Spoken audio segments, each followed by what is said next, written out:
Oi pessoal, boa tarde. Na aula de hoje a gente vai fazer uma revisão sobre os últimos assuntos que a gente viu em geometria, tranquilo? Na próxima semana vocês vão estar realizando as avaliações parciais do quarto bimestre. Então, na aula de hoje a gente vai revisar todos os conteúdos que serão cobrados na avaliação, beleza? Então vamos dar início. Primeiramente, certo? Lá na primeira aula que a gente teve referente ao quarto bimestre, a gente falou sobre plano cartesiano e representações no plano cartesiano, certo? Então, na aula de hoje a gente vai revisar isso. E o assunto da última aula também. Então, vamos lá. O plano cartesiano, ele é um objeto matemático que é composto por duas retas. Aqui a gente tem uma reta e a segunda reta, certo?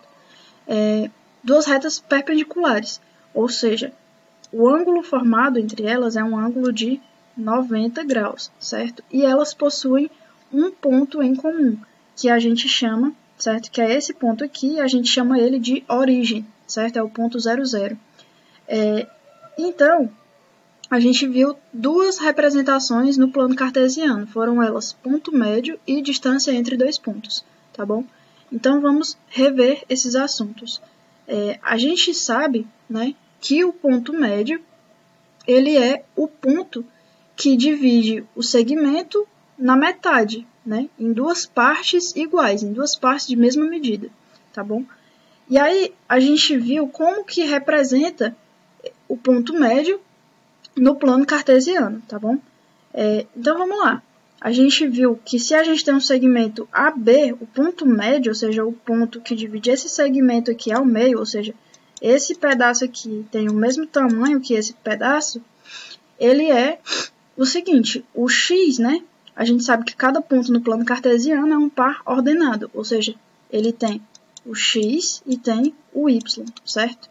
Então, o ponto de coordenadas, o ponto médio, vai ser a média entre esses valores de A e B. Então, vamos lá. O xm, ou seja, o x do ponto médio, ele é o xa mais o xb dividido por 2, ou seja, é a média do x do A e do x do B, certo? E o y do ponto médio é a mesma coisa, ele é a média entre o y do A e o y do B. Ele é a média entre os valores dos pontos A e B, tá bom? Os valores do y dos pontos A e B. Então, isso é muito importante. Por quê? Porque quando a gente for escrever as coordenadas do ponto médio, certo? O ponto médio vai ser igual ao xm, ym, certo? O ponto de coordenada do ponto médio vai ser esse valor. E aqui a gente vê como que calcula o xm e o ym, tá bom? Então, partindo agora para a distância entre dois pontos, certo? Se a gente tem um segmento e a gente quer descobrir essa distância, né, a distância do ponto A até o ponto B, a gente viu que utilizando Pitágoras, né, o teorema de Pitágoras, a gente consegue encontrar uma expressão que dá o valor da distância entre esses dois pontos, beleza? Então, vamos lá, vamos ver como que vai ficar a expressão, certo? Para calcular a distância entre dois pontos. Aplicando o teorema de Pitágoras, a gente tem que a distância entre A e B é a hipotenusa, ou seja, a hipotenusa ao quadrado vai ser igual à soma dos catetos ao quadrado. O meu cateto é xb menos xa e o meu segundo cateto é ya menos yb. Então, a minha hipotenusa ao quadrado é igual à soma dos catetos ao quadrado, certo? E aí, como eu quero encontrar, certo? Só a distância de A até B, esse quadrado ele vai passar para o outro lado da igualdade, tá bom? E aí, esse expoente 2 vai para o outro lado da igualdade como operação inversa, que seria a radiciação, ou seja, a raiz quadrada, certo? E aí vocês podem me perguntar, Bia, mas quando esse quadrado ele vai para o outro lado da igualdade, ele não vai com o mais e o menos? Verdade, só que o que acontece? Aqui a gente está calculando a distância entre dois pontos, e a distância entre dois pontos nunca vai ser negativa, por isso que a gente só considera o valor positivo, tá bom? Porque a distância entre dois pontos nunca vai ser negativa, não tem uma distância negativa, tá bom? Então, a gente encontrou, certo? A fórmula, né, para calcular a distância entre dois pontos no plano cartesiano, tá bom? Agora, a gente vai relembrar os assuntos da aula passada, onde a gente falou sobre projeção ortogonal e vistas ortogonais, tá bom? E vamos lá, vamos relembrar, né? O que é uma projeção ortogonal? Uma projeção ortogonal, ela é uma figura formada em um plano a partir de outra figura que pode ou não estar contida nesse plano. E aí a gente viu exemplos, né? Nesse exemplo aqui, a gente tem o ponto P, que está fora do plano alfa, certo? E a projeção ortogonal do ponto P é o ponto P', certo? A projeção ortogonal é como se eu estivesse olhando ela de cima, certo? Um ângulo de 90 graus.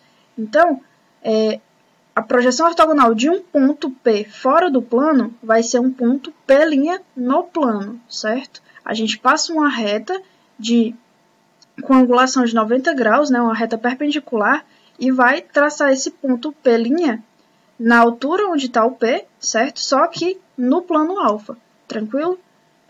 E aí, a gente viu que a projeção ortogonal de figura geométrica sobre um plano é a figura formada pelas projeções ortogonais de todos os pontos da figura, certo? E aí, a gente viu esse segundo exemplo, onde a gente tem um triângulo ABC, e aí quando a gente projeta ele no plano alfa, certo? A projeção ortogonal dessa figura, desse triângulo, seria a projeção ortogonal de cada ponto dessa figura, certo? Que seria o A', o A, né? A projeção ortogonal do A, que é o A', a projeção ortogonal do B, que é o B', e a projeção ortogonal do C, que é o C', certo? Sempre com ângulos de 90 graus, certo?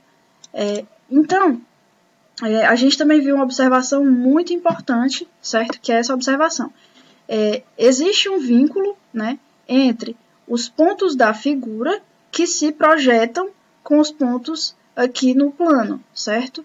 Mas nem sempre a projeção ortogonal manterá toda a forma original da figura que se projeta. Aqui, no caso, manteve, né? Aqui é um triângulo e quando a gente fez a projeção dela no plano, ainda continua um triângulo, tá bom? Mas existem casos onde a figura projetada, ela não mantém toda a forma da figura original, certo? E agora a gente vai falar sobre vistas ortogonais. As vistas ortogonais, para que a gente entenda bem, a gente precisa entender bem projeção ortogonal, tá bom? E aí, as vistas ortogonais, elas são utilizadas para representar figuras não planas, certo? E aí, as vistas, na verdade, são tomadas de diferentes posições, certo? A gente tem a posição vertical, que a gente chama de vista frontal, onde a gente olha a figura de frente, certo? A vista horizontal, onde a gente olha ela de cima, tá bom? E a vista de perfil, onde a gente chama de vista lateral, e aí pode ser a vista lateral da direita ou da esquerda, tá bom? E as projeções ortogonais, elas são utilizadas para fazer essas representações, certo? Então, agora eu vou mostrar para vocês novamente aquele exemplo do dado, tá bom?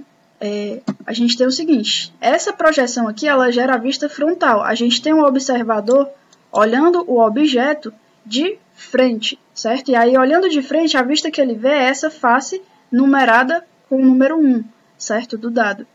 E aqui é o nosso plano de projeção, tá bom? Agora, se a gente quiser ver a vista superior desse objeto, certo? O observador ele vai estar olhando de cima. Então, quando a gente olha de cima o objeto, essa é a visão que a gente tem. A visão da face numerada com o número 2, tá bom? E a vista lateral, certo? A vista lateral do objeto é quando a gente olha realmente de lado, certo? Pode ser o lado direito ou esquerdo, mas a gente está observando a vista lateral desse objeto, tá bom? E quando a gente olha o dado, né, pela vista lateral, a gente vê essa face numerada com o número 3, tá bom? E essa seria a projeção ortogonal dessa vista, tá bom? Da vista lateral. Então, pessoal, a partir de agora a gente vai resolver alguns exemplos, tá bom? Aqui a gente vai fazer 2 exemplos de distância entre 2 pontos e de coordenadas do ponto médio, tá bom? Então, vamos dar início. Ele pergunta qual é a distância entre o ponto M e o ponto N, certo? E aí, para que a gente possa resolver essa questão, a gente precisa lembrar qual a fórmula lá que a gente viu no início da aula, né? Para calcular a distância entre 2 pontos. A distância de n até m, tá bom? Então, vamos lá. A gente tem o seguinte, que a distância de n até m é dada pela raiz quadrada da soma dos catetos que a gente tinha lá na figura, né? Quando eu mostrei para vocês como que chegava nessa fórmula, tá bom? Então, basta que a gente substitua esses valores. Então, a distância entre n e m vai ser o seguinte, vai ser a raiz quadrada de... Quem é o meu xn? Lembrando, né? Quando a gente tem um par ordenados, o primeiro sempre é o x e o segundo sempre é o y, tá bom? Então, o x do ponto n é 1, tá bom? Menos, e aí o x do ponto m, certo? É o menos 1 ao quadrado, mais y do ponto m, que é 2, menos o y do ponto n, que é 2 também, ao quadrado, tá bom? Então, a gente só vai substituir valores e encontrar a distância entre esses dois pontos, beleza, pessoal? Então, vamos lá. Agora, a gente vai ficar com o seguinte, 1, e aí aqui a gente tem menos vezes menos é mais, então a gente ficou com 1 mais 1, certo? 1 mais 1 ao quadrado, mais 2 menos 2 é 0, 0 ao quadrado, tá bom?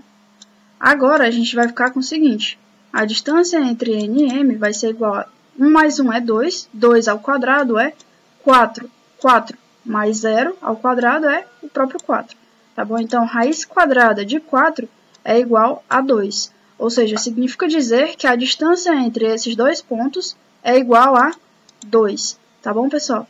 Então, quando a questão pedir, né, a distância entre dois pontos, basta você substituir os valores dos seus pontos, certo? Do x e do y, respectivo, do seu ponto m ou n, certo? Ou a ou b, você só vai substituir os valores, tranquilo?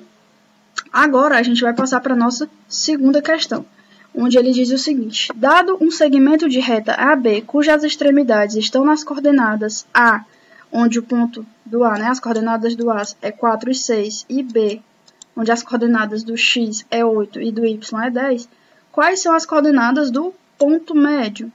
E aí, a gente vai ter que relembrar lá, né? A gente viu que as coordenadas do ponto médio é a média, certo? Entre os valores de x e depois a média entre os valores de y. Então, vamos lá. Relembrando aqui, né, as coordenadas do ponto médio xm e ym são dadas por essa expressão. Essa expressão é a média entre os valores de x do meu ponto A e do meu ponto B, onde dá o xm, e aqui é a média dos pontos y, certo? De A e B. E aqui dá o nosso ym.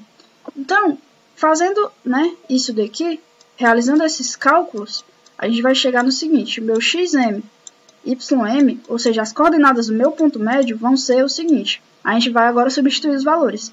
O meu xa é 4, mais o meu xb, que é 8, dividido para 2. E o meu ya é 6, certo? Mais o meu yb, que é 10, dividido para 2. Isso vai ser igual ao quê? 4 mais 8 é 12, 12 dividido para 2 é 6, certo? Então, o meu x do ponto médio é 6. E aí, 6 mais 10 é 16, 16 dividido para 2 é 8. Ou seja, o meu y do ponto médio é 8. E, dessa forma, a gente encontra as coordenadas do ponto médio. As coordenadas do ponto médio, onde o segmento é A e B, de acordo com o que a questão informou, é a coordenada 6, 8, certo? Onde o meu x é 6 e o meu y é 8. Tá bom, pessoal? Então, por hoje, era isso, tá bom? Eu queria fazer uma revisão geral de tudo que a gente tinha visto em geometria. E aí, como atividade de casa, eu vou mandar uma atividade para vocês, tá bom? Para que vocês possam exercitar os conteúdos que a gente reviu nessa aula, beleza? Desejo uma boa tarde para vocês, bons estudos!